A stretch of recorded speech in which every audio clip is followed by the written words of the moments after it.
देखो हमने अपने हाथ से, मेरे पापा सुबह जॉब पे जाते थे, शाम को पापा 12-1 बजे तक गिट्टी तोड़ते थे। हमने उस तरीके से ये मकान बनाया है, एक एक रुपए जोड़ करके कि चलो गाड़ी का खर्चा बच जाएगा, हम रेता सीमेंट दूर से ले आएंगे। पर मैम अभी ये सब देख करके ये दरारें, मतलब हमें ऐसा लग रहा है कि बस सारे सपने, हमारी पूरी ज़िंदगी यहीं ख़त्म हो गई है। नमस्कार सभी को और स्वागत है आपका आज की वीडियो में। और आज व्लॉग नहीं बना रही हूँ, ये एक वीडियो है जो कि बहुत ज़रूरी थी बनानी। देखिए, अब आपको पता ही है कि आप लोग अभी देख रहे होंगे कि जोशीमठ के बारे में काफ़ी न्यूज़ आ रही है, काफ़ी आप लोग उसके बारे में सुन रहे होंगे। तो मैं ये कहना चाहती हूँ कि पहले तो आपको जोशीमठ के बारे में थोड़ा बताना चाहूँगी जितना मुझे पता है। जोशीमठ को पहले ज्योतिर्मठ भी कहा जाता था। जोशीमठ एक ऐसी जगह है, जगह तो नहीं उसे कहते ही हैं, बट वो एक सनातन धर्म का एक प्रतीक है। वहाँ पे पौराणिक कथाओं के अनुसार कहा जाता है कि जो नरसिंह देवता थे, जो भगवान विष्णु जी थे, जिन्होंने नरसिंह का अवतार लिया था प्रहलाद के पुकारने पे, तो उन्होंने जब हिरण्याकश्यप को मारा तो उसके बाद भी उनका गुस्सा शांत नहीं हुआ था। तो उनका गुस्सा शांत करने के लिए प्रहलाद जी ने तप किया। फिर जब जाके उनका गुस्सा शांत हुआ तो वो जोशीमठ में विराजमान हुए। तो जोशीमठ में उनका एक मंदिर भी है नरसिंह भगवान जी का। और कहा भी ये भी जाता है कि जोशीमठ को गुरु शंकराचार्य जी ने स्थापित किया था। जो भारत के 4 मठ हैं उसमें से जो सबसे पहला मठ है वो है ज्योतिर्मठ। उसको पहले ज्योतिर्मठ कहा जाता था, उसके बाद उसका जो नाम है जोशीमठ किया गया है। पहले ही उन लोगों ने बता दिया गया था कि जोशीमठ जो है वो एक मलबे में स्थित है, ठीक है, वो एक पहाड़ी के मलबे में स्थित है। तो वहाँ पे पहले ही मना कर दिया गया था कि यहाँ पे ज़्यादा कुछ कंस्ट्रक्शंस करने की ज़रूरत नहीं है। तो गलती कहाँ पर है? गलती इंसानों की है कि वो अपनी सुख सुविधाओं के लिए वहाँ पे उन लोगों ने टनल्स खोदे, होटल्स बना दिए, बहुत सारी चीज़ें, कंस्ट्रक्शंस, बहुत हैवी कंस्ट्रक्शंस किए। तो ऐसा होना संभव था वहाँ पे क्योंकि पहले ही भविष्यवाणी कर दी गई थी। क्योंकि वो ऐसी जगह है कि वो पूरा एक चट्टान पे नहीं है वो जगह, वो एक मलबे पे है वो जगह। तो उस पे अगर ज़्यादा आप लोग एक्सपेरिमेंट करोगे तो वो जगह आपको क्या देगी, बाद में बताइए। अब वहाँ के लोग की अभी मैं 2-3 दिन से काफ़ी लगातार वहाँ की न्यूज़ सुन रही हूँ और वहाँ के लोग काफ़ी बहुत ज़्यादा परेशान हैं। उनको उनका जो दर्द है वो तो हम महसूस भी नहीं कर सकते अभी वीडियो में देख के, बट सोच के रूह कांप जा रही है। मतलब डर तो लग रहा है कि क्योंकि देखिए जोशीमठ पे ही ये आपदा नहीं आने वाली है। ये देखिए नैनीताल में भी ऐसे काफ़ी आपने पिछली बार देखा था, बारिश का पानी, जो बहुत तेज़ बारिश हुई थी उससे घर डूब भी रहे थे, वहाँ पे कितना ऊपर तक पानी आ गया था। तो ये आपदा देखिए, हम लोग यहाँ बैठे हुए हैं, ठंडों के दिन है, रज़ाई के अंदर हम लोग बैठे हुए हैं, हम लोग आराम से हैं, अभी हम लोग को कोई टेंशन नहीं है। पर ये आपदा हम पे भी कब आ जाए हमें कुछ पता नहीं है, भगवान ना करे ऐसा हो। बट हम इंसानों ने ही अपनी पाँव में कुल्हाड़ी मारने का काम किया है। और देखिए जो जोशीमठ है वहाँ पे, मतलब जो न्यूज़ में आ रहे थे, मतलब वहाँ के लोग जो रो रहे हैं, देखिए उन लोगों ने कितनी मुश्किलों से घर बनाना, कितना मेहनत का काम है। मतलब घर बनाने के लिए इंसान अपनी, हमारे मम्मी पापा को ही पता होगा हमारे कि उन लोगों ने कैसे कैसे करके एक घर बनाया है, ये इतना बड़ा घर। या जो लोगों के पास 2 कमरे का मकान भी है, उन लोगों को पता होगा वो 2 कमरे का मकान आजकल उसकी क्या कीमत है आज। मतलब लोग अपनी सारी जमा पूंजी अपने मकान बनाने पे लगा देते हैं और फिर बाद में वो एक ही झटके में तहस हो जाता है, तो कितना बुरा लगता है। वहाँ के लोग मतलब बहुत, उनकी वीडियो देख के बहुत ज़्यादा बुरा लग रहा है, बहुत दिल को बहुत दिल दहल जा रहा है। रात को नींद नहीं आ रही है मुझे तो, मतलब मुझे तो सपने भी वैसे ही आ रहे हैं कि कल ज़मीन खिसक जाएगी तो हम ऐसे मर जाएंगे, वो हो जाएगा वो हो जाएगा। बीमारियाँ वैसी ही ऐसे आ रखी हैं। देखिए बीमारियों से, कोरोना आया था बीच में, कैसा हुआ, कितनी ज़्यादा डेथ हुई थी उस टाइम पे। और अब ऐसी आपदाएं आ रही हैं। ये सारी चीज़ें हम लोग भगवान को भी दोष नहीं दे सकते हैं, क्योंकि ये सब चीज़ें इंसानों की ही करी हुई है। हम लोग क्या भगवान जी बचा लो, भगवान जी ये आप ऐसा कैसे कर सकते हो, भगवान जी की कोई गलती नहीं है इसमें, ये सब इंसानों की गलती है।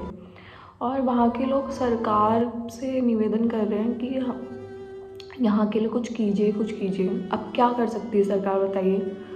मतलब सरकार की भी गलती है इसमें थोड़ा बहुत, क्योंकि देखिए वहाँ पे पहले ही सब चीज़ बता दी गई थी कि यहाँ पे ऐसा हो सकता है वैसा हो सकता है, तो यहाँ पे कंस्ट्रक्शंस, हैवी कंस्ट्रक्शन मत करवाइए। तो सरकार को नहीं करवाने चाहिए थे वहाँ पे। और जब वहाँ की परेशानियों के बारे में बहुत पहले ही लोगों ने अपील कर दी गई थी, बट सरकार ने उसकी फाइलें बंद कर दी थी, कुछ उस पर कदम नहीं उठाया। और अभी जाके वहाँ पे अब सरकार वहाँ आ रही है, जब वहाँ के लोग को पता नहीं है कि वो कल उठेंगे तो उनके घर पे, उनके सर पे छत होगी नहीं होगी, कुछ नहीं पता है। एक हमारे लोकप्रिय कवि हैं, आप उनको जानते होंगे, गिरदा करके उनका नाम है। उन्होंने शायद पहले ही भविष्यवाणी कर दी थी अपनी कविता के ज़रिए। तो मैं आपको उनकी कविता के कुछ पंक्तियाँ पढ़ के बताती हूँ कि उन्होंने क्या कविता लिखी थी। आपने सुनी भी होगी, क्या पता।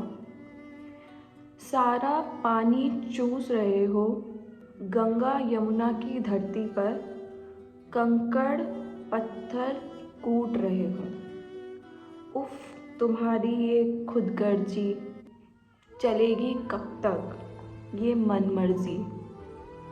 जिस दिन डोलेगी ये धरती, सर से निकलेगी सारी मस्ती। महल चौबारे सब बह जाएंगे खाली। उनकी कविता पढ़ के ही बहुत वो हो रहा है मुझे, दिल मतलब बहुत डर जैसा लगता है ना। सर से निकलेगी सारी मस्ती, महल चौबारे सब बह जाएंगे खाली, रौखर रह जाएंगे। बूंद बूंद को तरसोगे जब बोल व्यापारी, तब क्या होगा। नगद उधारी तब क्या होगा, आज भले ही मौज उड़ा लो। नदियों को प्यासा तड़पा लो, गंगा कीचड़ कर डालो। बोल व्यापारी तब क्या होगा, नगद उधारी तब क्या होगा। मतलब मेरे पास तो कुछ शब्द ही नहीं हैं अभी कहने के लिए कि जो जोशीमठ के लोगों के साथ बीत रही होगी वहाँ पे। कम से कम मुझे लगता है 20 हज़ार की संख्या होगी। और सरकार उनसे, मतलब कल की अपडेट मैंने देखी थी तो उसमें बता रहे थे न्यूज़ वाले कि सरकार उन लोगों को शिफ्ट करवा रहे हैं गेस्ट हाउस में। लोग जाने के लिए तैयार ही नहीं है, क्यों जाएंगे भाई। जो जानवर हैं, जिन जानवरों में भी तो जान होती है, उनकी वजह से वो लोग जी रहे हैं, खा रहे हैं, उनको छोड़ के चले जाएंगे। जब जानवरों के लिए भी आप लोग कुछ करोगे, सरकार कुछ करेगी, कुछ बनाएगी वहाँ पे, उनको भी वहाँ से सुरक्षित सुरक्षित निकालेगी तभी वहाँ से वो लोग कह रहे हैं हम हटेंगे, वरना हम अपने घर को छोड़ के नहीं जाएंगे, हम यहीं पर मर जाएंगे। और सरकार, मैंने ये भी सुना कि सरकार ये कह रही है कि हम आपको 3-4 लाख का मुआवजा देंगे तब जब आपकी छत टूट जाएगी अच्छी तरीके से। ये क्या बात होती है भैया? और वैसे भी 3-4 लाख में अभी तो मुझे नहीं लगता एक छोटा सा बाथरूम ही बन पाएगा, उसमें घर तो नहीं बन पाएगा। 3-4 लाख से भी कुछ नहीं होगा। हमारा जो हम लोग ने ये कर रखा है ना, देखो भगवान ने हमें पृथ्वी पे इतनी सुंदर प्रकृति बनाई थी, इतना सब कुछ अच्छे से दिया था, सब हम लोगों ने अपनी ऐशो आराम के लिए सब नष्ट कर दिया। खुद का ही मौत का इनविटेशन हम अब दे के आ रहे हैं यमराज जी को। हमने तो इतना कुछ देख लिया, हमारी आने वाली पीढ़ी देख नहीं पाएगी। बहुत सुन के बहुत दुख हुआ।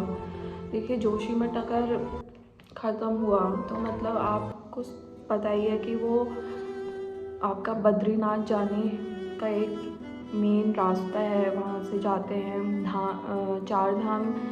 अगर हम वहाँ जाएंगे बद्रीनाथ तो हम जोशीमठ से होके नहीं जाएंगे, फिर घूम के ही जाना पड़ेगा।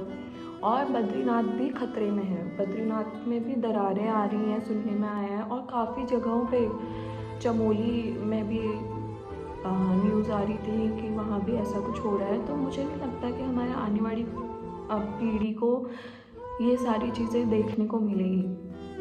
उनको सब ये मानव संसाधन ही देखने को मिलेंगे, प्राकृतिक चीज़ें तब तक सब नष्ट हो जाएंगी। और ये बहुत दुख की बात है। और मैं अभी इसमें कुछ क्लिप्स लगा रही हूँ, देखिए वहाँ के लोग कितने परेशान हैं। आप लोगों को पता होना चाहिए। उत्तराखंड की बात हो रही है, और पूरे उत्तराखंड की भी क्या बात करें, आपदा तो हर जगह ही है। पूरी धरतीवासी संकट में है। तो हम लोगों को कुछ कदम उठाने चाहिए, हेल्प करनी चाहिए।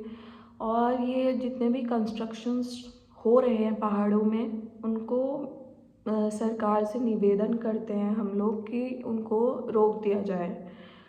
और लोग इतना भी ऐश ना करें, व्यापारी अपनी मौज मस्ती के लिए जान जोखिम में ना डालें। देखिए क्योंकि फिर हम आज अपनी सहूलियत के हिसाब से चीज़ें कर रहे हैं, फिर बाद में वही हमें को ही लगेगा। तो बस इतना ही कहना चाहूँगी। कहना तो बहुत कुछ चाहती थी, बट अभी वीडियोस देख के कुछ कहने को हो।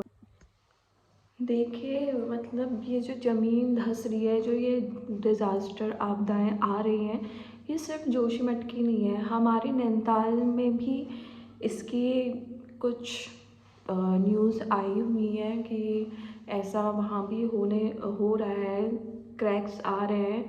ठीक है, ये हो गई वहाँ पे इतना ज़्यादा, मतलब पर्यटक आने लग गए हैं, उनके रहने के लिए होम स्टे बनने लग गए हैं, बहुत ज़्यादा कंस्ट्रक्शंस वर्क होने लग गए हैं वहाँ पे।